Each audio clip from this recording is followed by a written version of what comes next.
Hey guys, my name's Timster. In this tutorial I'm going to be teaching you guys how I made the waterfall. You would have seen a video on that on my channel. Probably a bit hard to pick up because I speeded everything up quite a bit. But I've recently had a request for a tutorial showing how I sort of made the cascading water, and I thought, fair enough, I may as well go through that. So I'll just quickly go over what I've set up. I've gone in, I've got all the rocks here and the landscape and stuff. I'm not going to go over the landscape or anything. The water just consists of a constant spawning plane which moves towards the camera. I think the same thing happens at the bottom. Yep. But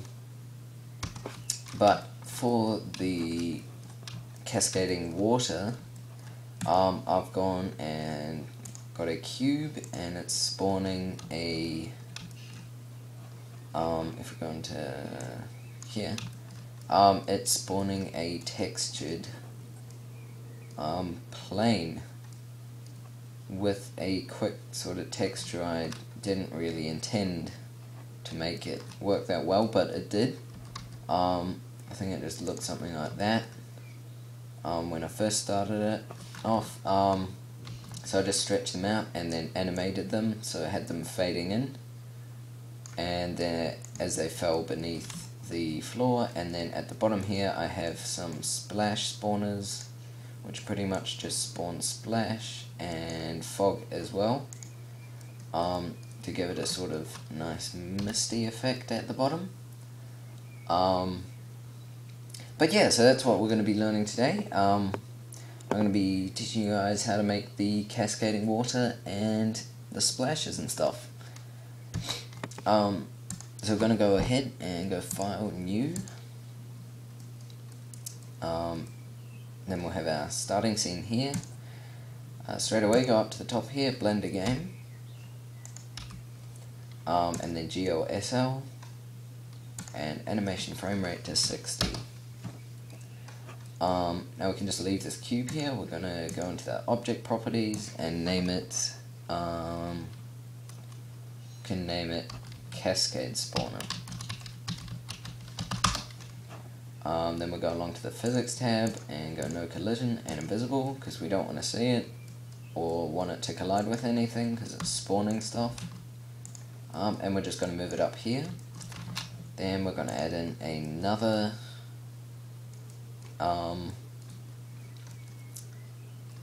cube. This is going to be Splash Spawner.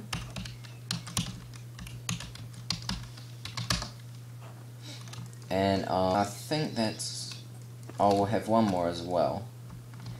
Press Shift D and then GZ. Press S maybe a little bit. And this other cube is going to be called Fog Spawner. So there we go. Now splash, fog, and cascade. So we're going to go down the bottom here, or you can just press number 2 on the top of your keyboard, or you can click. And then we're going to go to layer 2, and we're going to have to add our elements. So first of all, we're going to add a cascade. We're going to add a plane and then press S and then SX, and something like that should work fine. Maybe like that.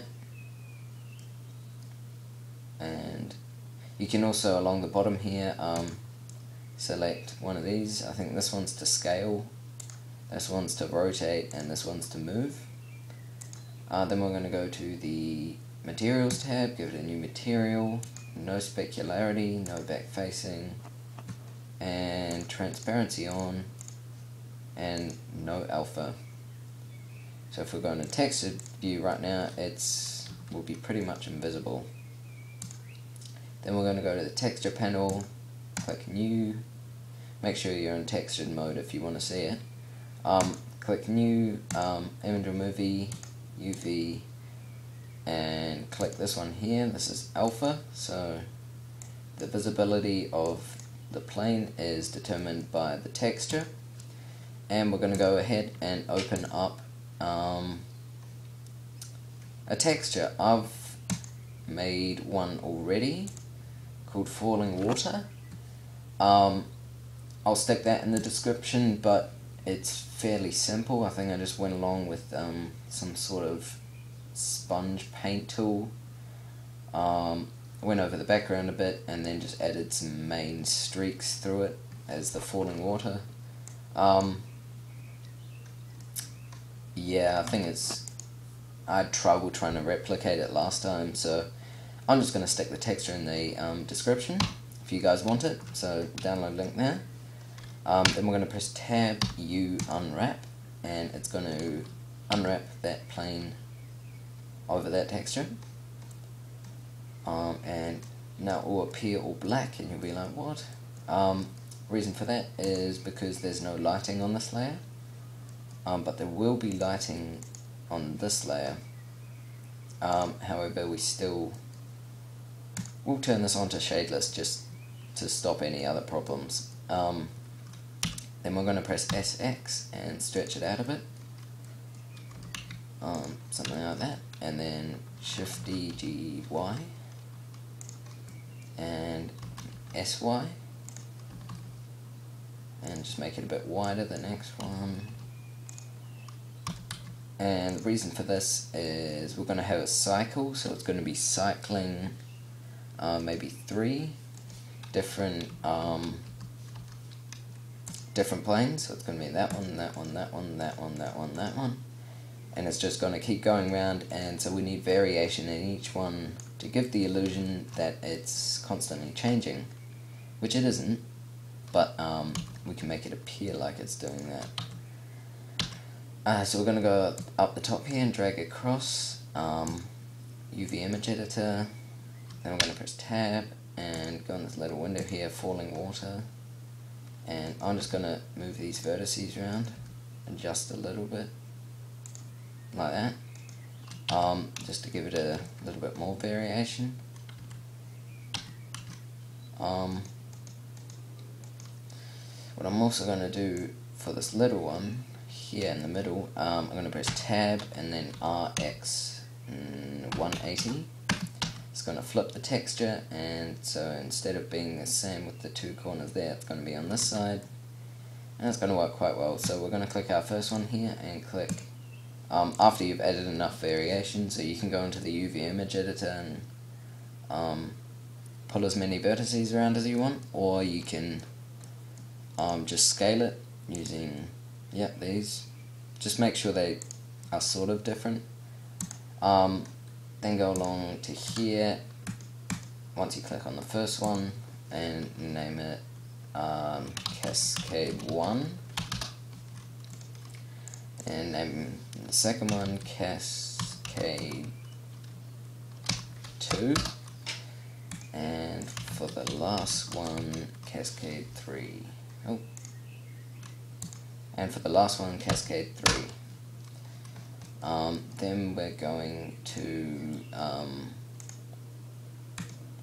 think that's it. Now we can go and set up our water spawner. So for the setup for this, I went, it's quite similar to the fire setup. So the previous tutorial, I was sort of cycling through those things using a property. So we're going to go up the top here and click Game Logic, then making sure you have right click this cube here, which should be called Cascade Spawner. You can see the name here as well. We're going to add an always sensor, press true or click true, and set that up to let's just say 13 for now.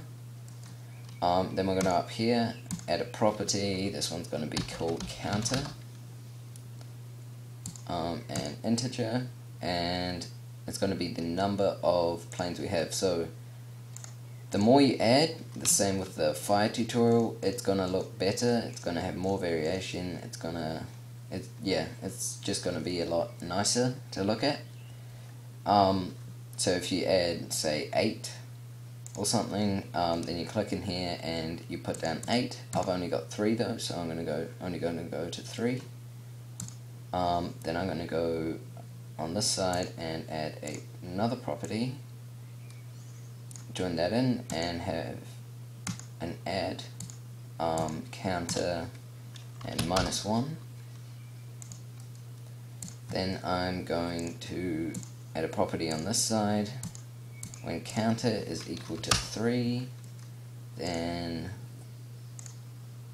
join those two together and nope, no. We're going to add an edit object, join those two together, and we're going to get cascade 1 with a time of, I'll just leave it at 0 for now, we can set that later. Then we're going to add another property, when counter is equal to 2, and an edit object on this, edit object on this side, join them together, and cascade number 2, and one more edit object, and one more property, join them together, and cascade number 3, and when counter is equal to 1. So there's 3, 2, 1. If you have 5 or more, then you'd probably go 5, 4, 3, 2, 1, and then spawn each, doesn't matter what order, but spawn each different plane you have. I'm actually going to set the time here to 60 for all of them, so that lasts exactly 1 second. There we go. And now if we press P, we have some water spawning. But it stops, and the reason for that is we forgot to reset the property. It's getting all the way down to 0 and then it's just stopping. So we're going to add one more property and do when counter is equal to 0. Then we're going to add a property on this side this time. Make sure that stays on a sign and counter 3. So that's the reset value, so there'll be whatever is in here, you reset it to that. So once it's reached 0, it's going to go back and continue the spawning loop. So now we have it spawning stuff sideways, so I think we can press RY90, that'll spin the cube, and now we have water spawning, but it's not moving. And the reason for that is we haven't told them to move, so we can select each one and add an always sensor and a motion sensor, or motion actuator. Join them together and give it an X. I'm going to go on positive X, just 1, to see if it does anything. Then go to layer 1 and press P, and it works, it goes downwards. And I'm going to add that for each of these now, so a motion actuator and an always sensor on the side, and then I think it was just 0.1.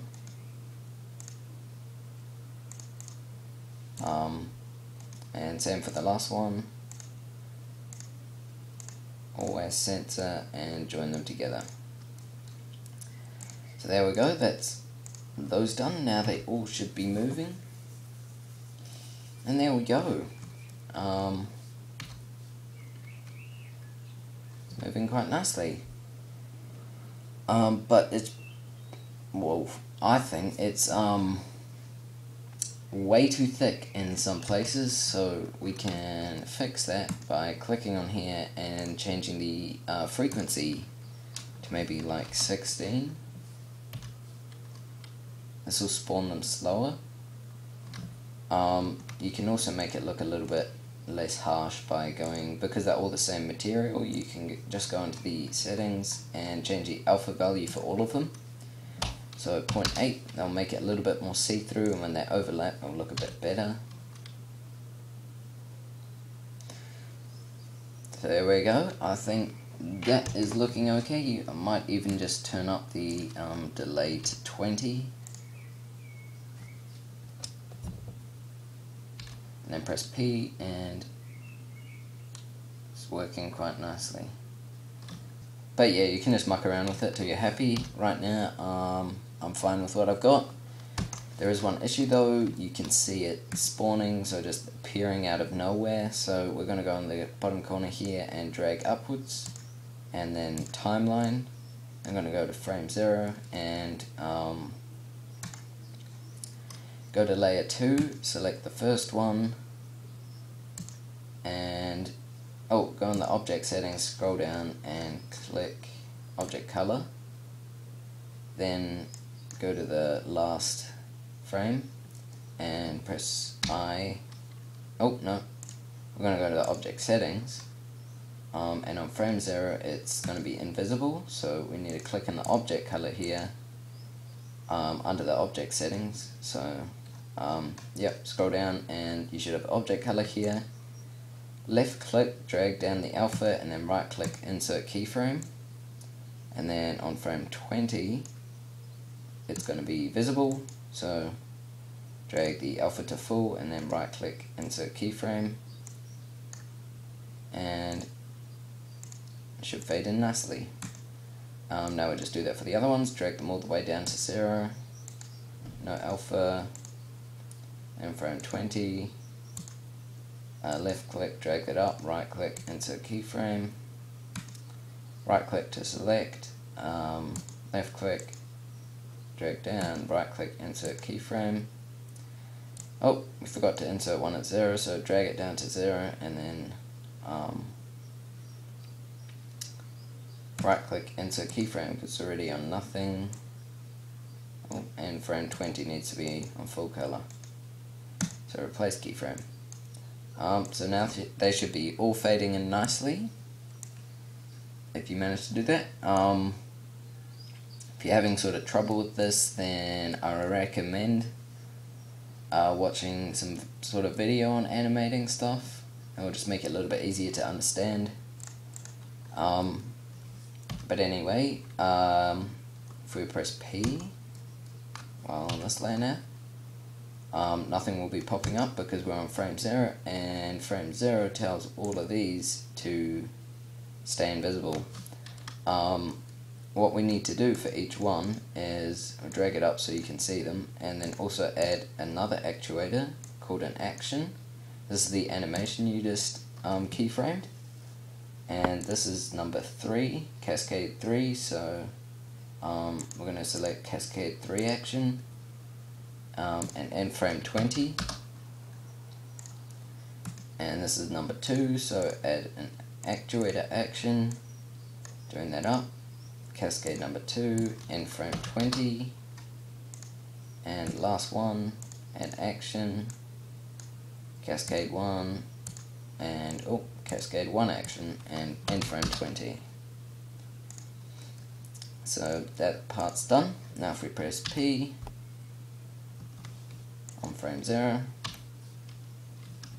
oh, it should have worked. We'll go to layer 1 and see what happens. So there we go, we have them fading in quite nicely. You can, no, if you still think that's a bit too fast, I found frame 20 was sort of a bit much, but you can move that keyframe around by clicking up here, going to Graph Editor, making sure you're on the keyframe, and then pressing with the object selected, so say this one, and then pressing A to deselect everything, and then Control K to select that one keyframe on that section of the timeline, and then you can press GX 10 to move it 10 upwards, or GX minus 10 to move it down 10, and you can move that around however you want. It's not permanent. You can also delete it and do other stuff with it if you want. But yeah, that's how the cascade was working. If you do sort of see it going like this, and it's sort of jumpy and a bit funny, make sure you're on frame 0 all the time. for any game, so it just doesn't muck up. But that's the cascade done.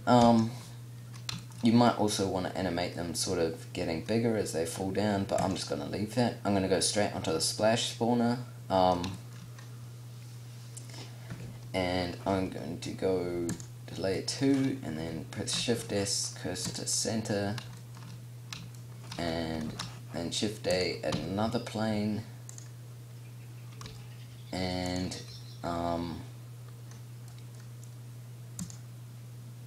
then nope, we're gonna give it a texture,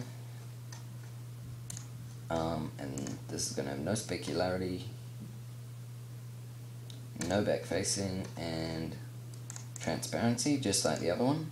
So we're gonna open up GIMP and we're gonna go File, New, and then set this to maybe 700 by 700, and that's a nice size. Then we're going to go under colors, color to alpha, and click OK. Then we're going to go ahead to change the color to white, and then choose a brush you like. I'm just going to choose a random one, and then proceed to draw out a sort of splash texture. So I'm going to give like a background sort of mist stuff. Then I'm going to get this acrylic number 5, scale it up a bit, put it there, rotate it a bit,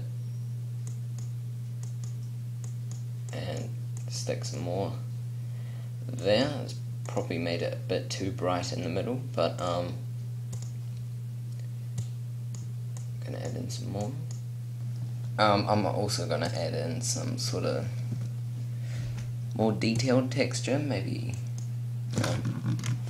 that one's too thick.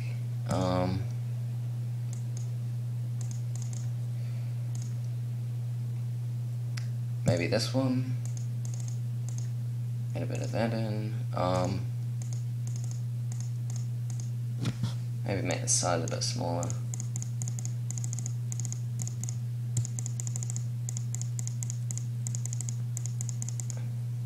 Something like that should work. It should be okay. As long as you don't have anything too...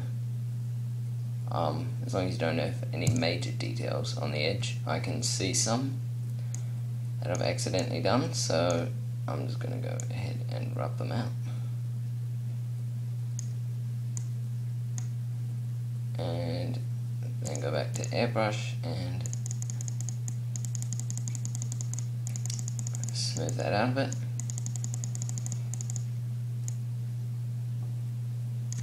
Okay, there we go. Then we're going to go File and Export, and export it as Splash. Yep, documents fine for me. I'm just going to export it out and export. Done.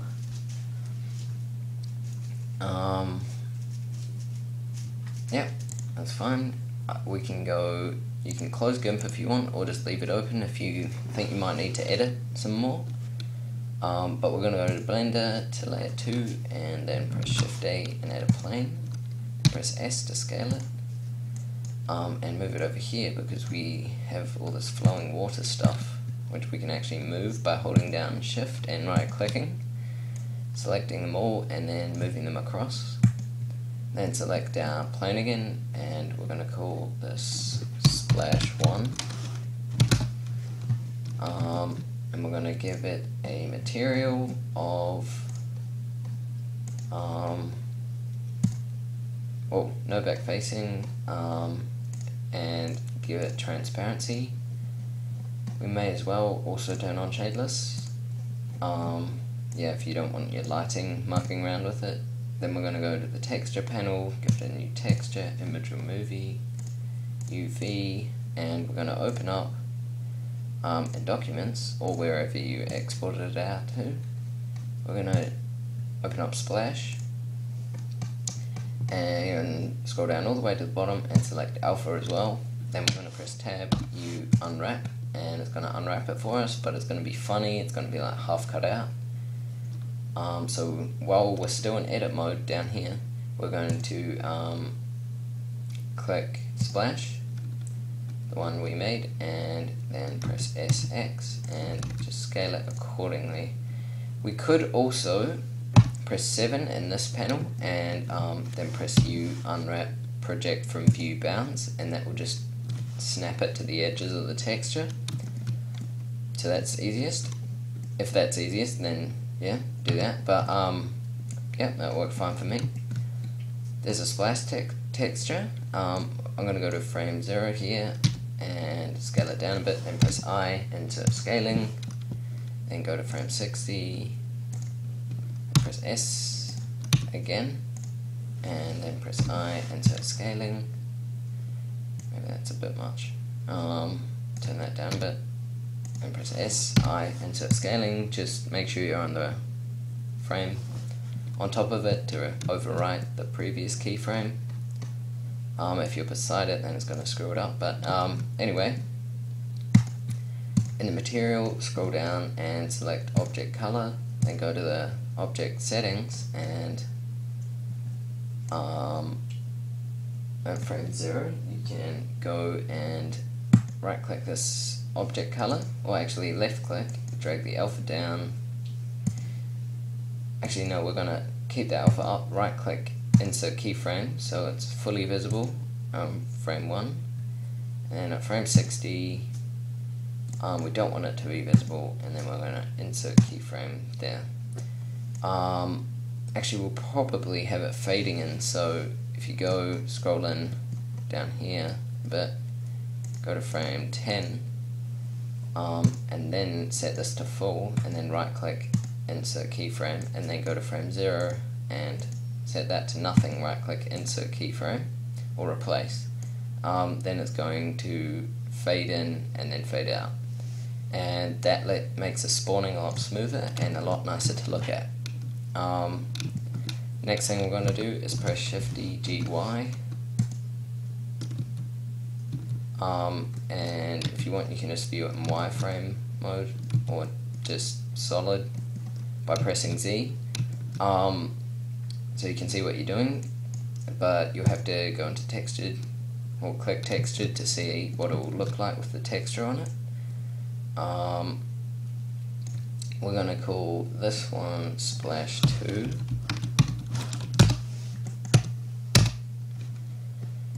and I'm going to go in textured mode just so I can see the texture. Go into here where it's visible, and then going to press tab and just edit this slightly because this is going to be another splash and we need variation in our splashes. Otherwise it all looks the same and you can tell. I'm also going to press tab and select everything by pressing A twice, and yeah, scaling it up. Maybe not that much, maybe, and then RX 180 as well to flip it. The reason you don't do that in object mode like now is because it mucks around with the normals and all the directions for it, the local directions and stuff, and then you just have a whole heck of trouble with the spawners and everything not working properly. But yeah, so we're going to add in one more. We're going to press Shift-D and GY, and then press tab and edit this again. And I'm going to also press R in this window, and it's going to rotate it, maybe make it a bit smaller. And yep, then I'm going to, I think I might, yep, press tab and then RY 180, so flipping it on the opposite axis to this one. And the middle one I'm going to press RZ 90, just for even more variation. So now we have our 3 splashes. So let's go ahead to layer 1 and select the, not the fog spawner, you can press H to hide that. Select the splash spawner and add in, we're going to add an always sensor with a delay of, what did this one have, 16, maybe 12, 12 should be fine. And then we're going to have a property, and we're going to scroll out and join them both together. Down here we're going to have to add a property called counter. This works like the same concept from the how to make fire tutorial. It flips through in a certain order in a sort of loop continuously, and it looks like variation. The more of these things you have, the more variation you'll get, but I've only got 3 just to make the tutorial go as fast as possible without looking too bad. But yeah, the more effort you put in, the better it'll look. And we're going to set this to add counter and -1, and then we can minimize those and go down to property, and when counter is equal to 3, actually we're going to have to go to a counter game property here and select integer instead, and go all the way to 3. The reason we choose 3 is because we have 3 planes. If you decided to make 4 or 5 or something like that, then you could just you put in the number of planes you have there, and then for this first property here you put in your highest, the number of planes you have. So my highest one is splash number 3. Oh, I didn't name them. Oh, just call this one splash 3. And so I'm starting with the property 3 as my highest. Then I'm going to add an edit object. So when counter is equal to 3, then edit object, and it's going to add splash number 1.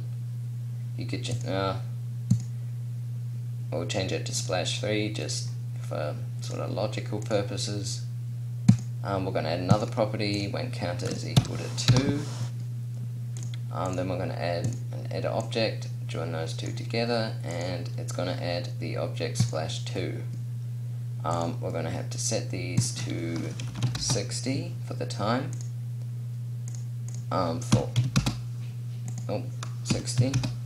Oh, 60. And minimize that, and add one more property, and when counter is equal to 1, then it's going to add the object splash number 1 of the time of 60. And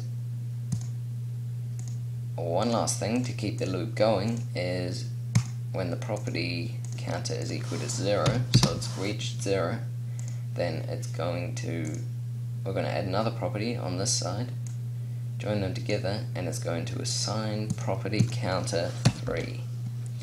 So it's going to assign the property counter with 3 more once it's run out.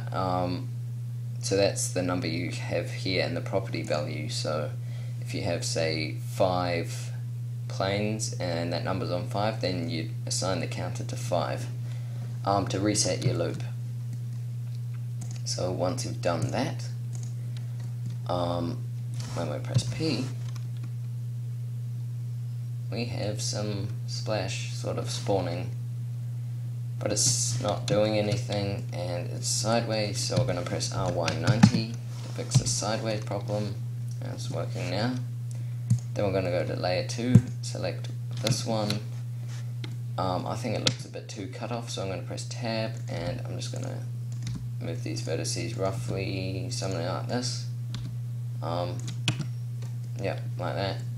And then I'm going to add an always and an action, and we need to animate the action we just keyframed. So this is called splash 3, but we forgot to name it, so this will be splash action 002 or splash number 1 because we duplicated it. And it's going to end at 60.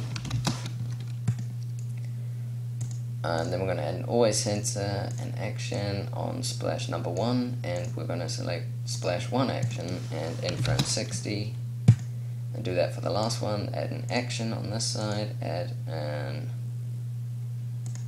not an always, oh yeah, always, and join those two together and select splash action 001 and then in frame 60. And now if we press P, we have some nice water or splash stuff. Might need to, there's probably still a bit of tweaking we can do. We could also maybe, the texture was a bit funny for this one. If you're not happy with the texture you've sort of made, you can also go ahead into GIMP if you've still left it open, and you can rub all of this out and add a less faded texture. So select, say, not smoke, maybe this one here, acrylic number 5, set the size up to be decent-ish, make sure it's on white, and then just hold down while you're on airbrush, and that will give a nice firm texture. I think that will work a bit better.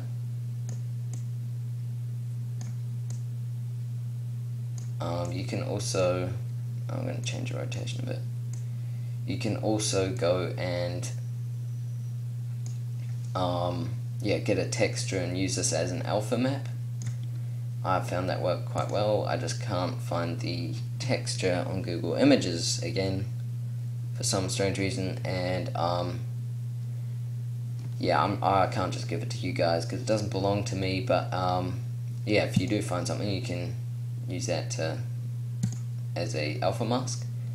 I'm going to go ahead and reopen up that texture after you've exported it out, or export to splash PNG. That will overwrite it, and then you go and open up splash again here, and then you'll have this new texture. This should work better.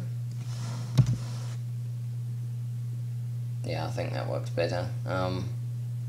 It's looking a bit squarish, but actually, if we go eraser and turn the size down, just give it a bit of randomness.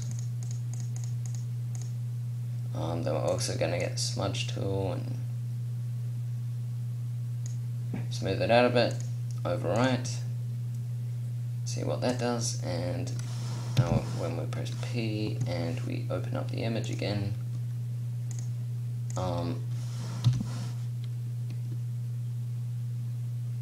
yeah, I think that's fine. We're going to select this splash spawner, change it to no collision and invisible.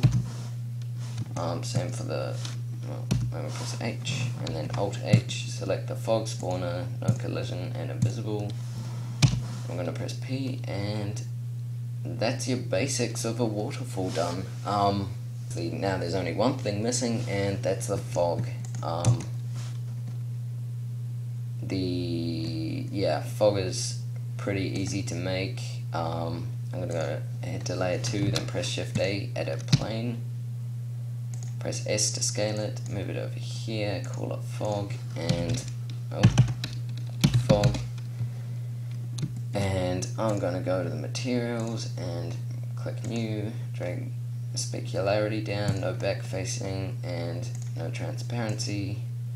Go into the texture panel, new texture, image or movie, and UV, and open up a fog texture. I honestly, if it's here, I think, yeah, fog here. It is really easy to make in GIMP. It's just you sort of select your default template, and as long as you don't go out the edges, it's just a matter of sort of I'll show you in the corner here. Nope. With the airbrush, of course, really lightly, just giving a sort of hazy look, like that, sort of a mist. And as long as you don't go around the edges and have a sort of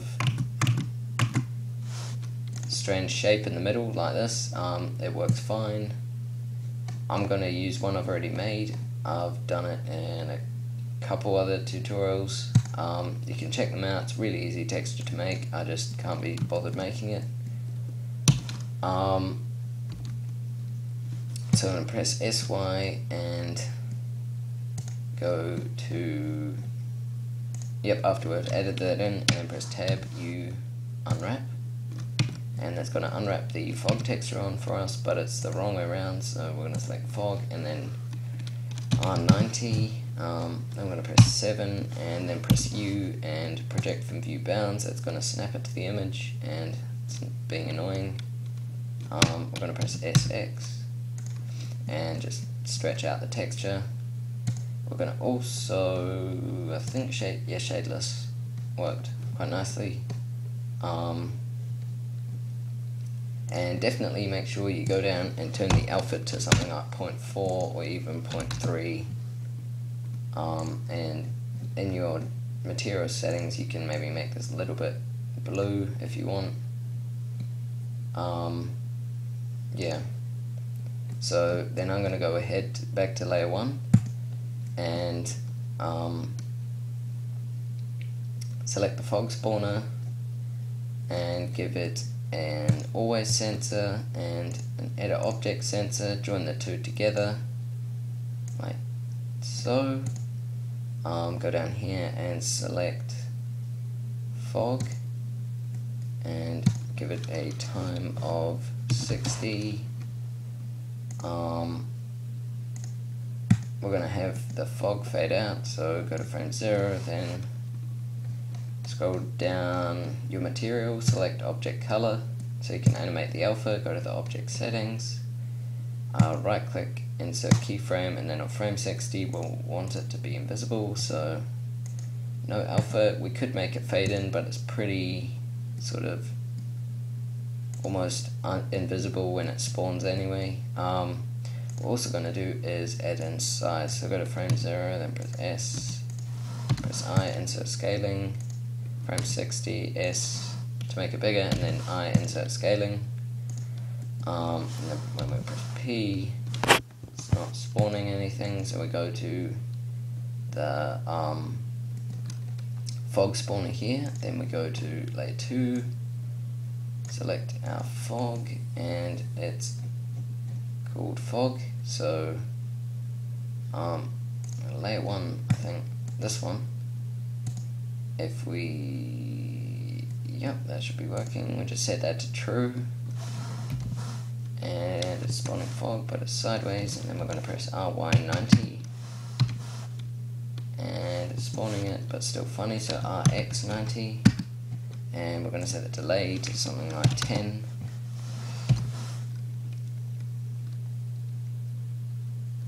And it's not playing its animation of scaling and fading out, so select it and add an always sensor and an action, join them together and select fog action in frame 60 and go to frame 1, press P, and that works, but it's sort of stretched out a bit, so I'm going to press SX and squish the fog texture a bit. Go back to frame 1, or layer 1, and press P, and because you're not in edit mode, it doesn't actually do anything, so you have to press Tab to go into edit mode, then press SX, then press Tab, and go back, and then press P, and it will scale the texture for you, and you'll have some nice looking fog. That might be a bit too frequent for me, so I'm going to select the fog spawner and set it up to 15 maybe, press P, and I think that looks good, and sort of slow spawning fog. But yeah, that's Hey guys, go back to frame 0. Yeah, and that's how you guys can make your own waterfalls. That's how I did it in the sort of speed modeling waterfall thing. And now you just sort of add in some sort of animated water underneath, or just normal water texture, and yeah, that's how I did it. So I hope you guys found something useful from this tutorial. Any likes or comments would be greatly appreciated. If you thought there was something wrong with this video, definitely tell me, because I can't fix it unless you guys tell me. The fog texture will be in the description, just in case you guys were sort of disappointed because your one maybe didn't work out. This one will be in the description if you guys want it, along with the falling water texture I made, and the cascading one, so you don't have to paint your own one. And also I'm going to stick in the splash spawner, or the splash, which we made, this thing here. I'm going to put that in as well, so you guys can download those if you think you might need them. That's the end of this tutorial. So I should hopefully see you guys in the next one.